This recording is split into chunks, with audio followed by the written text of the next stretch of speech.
Hi there, it's Chantal from Simply in Order Photo Organising. Today I'd like to share a little tip for Apple Photos users.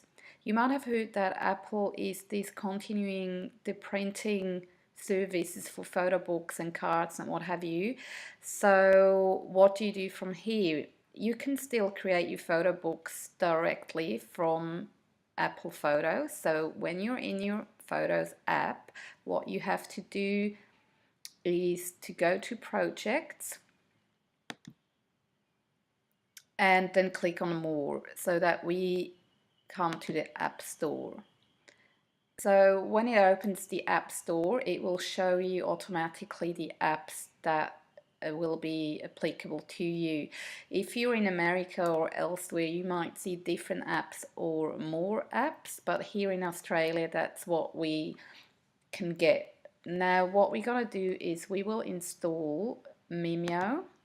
It's free, as you can see, and you can also see we have a few others, starting with Wix. That's like photo albums as well, but only online, and you can create it and look at it online and share it from there, but it doesn't print.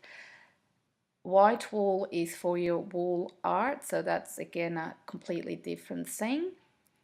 And GoodTimes is for collages. I haven't tried that one yet. So let's wait a moment till that's done. Once this is done, you go back to Photos. You choose your photos that you want to use for your photo book. You go back to that plus sign under My Projects, and now you will see that the Mimeo Photos logo has popped up here. So go in there. Here, as you can see, it's got the same look and feel as it always had with Apple Photobooks, and when you go from here, it's pretty much the same. I haven't printed one yet, which I will do very soon to have a look at the quality. I was always quite happy with the Apple Photobooks in terms of quality and also design. So I want to compare the new supply, but I'm expecting it's exactly the same. That's it for today. Good luck with your photos, and as always, if you've got any questions, give me a call or drop me a line. See you.